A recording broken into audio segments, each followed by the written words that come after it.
In this video, we'll talk about another important regulatory system of acids and bases which maintains pH in normal range in both intracellular and extracellular, and this is called the phosphate buffering system. In comparison to either the bicarbonate buffering system or the protein buffering system, which we have discussed in earlier classes, the phosphate buffering system is a very weak system which comprises only about 10% of all buffering system of the body. So this is a very small amount compared to the bicarbonate buffering system and the protein buffering system.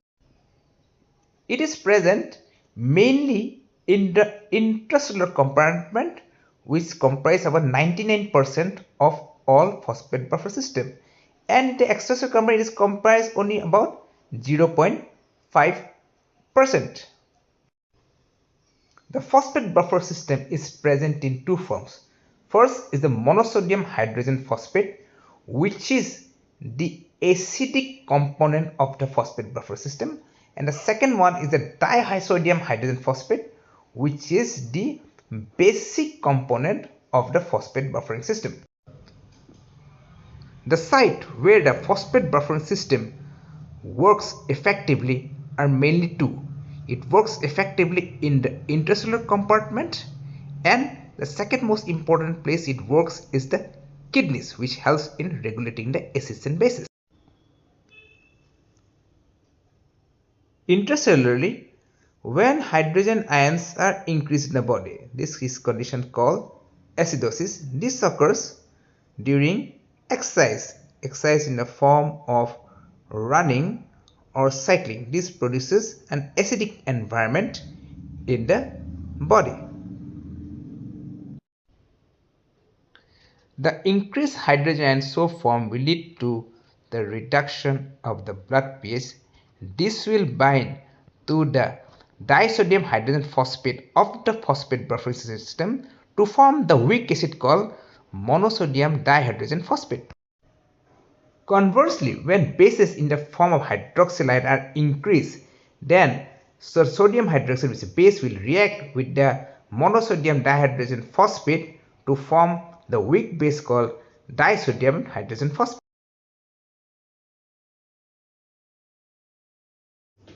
Perhaps the most important site the phosphate buffer system works in regulating the acids and bases are the two kidneys of the human body. So what does the kidneys do? The kidneys filters the phosphorus from the blood into the tubules of the body. The filtered phosphorus so formed as a result of the ultrafiltration by the kidneys is present as hydrogen phosphate and dihydrogen phosphate inside the kidney tubules. Suppose the blood becomes very acidic, resulting in formation of a lot of hydrogen ion. So when there's a lot of hydrogen ions formed, so the bicarbonate level drops, and as the bicarbonate level drops, the excess hydrogen cannot be neutralized by the urinary bicarbonate.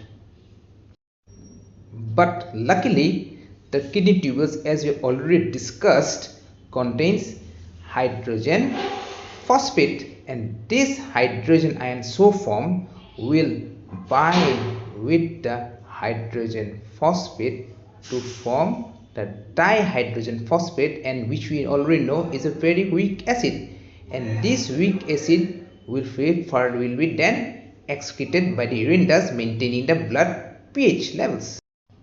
Conversely, now if blood pH increases, resulting in the decreased levels of the hydrogen ion, so what will happen now? The kidney tubules will ultimately dissociate this dihydrogen phosphate into hydrogen ion and hydrogen and phosphate, and this hydrogen will be then liberated in the blood, thus restoring the blood pH level.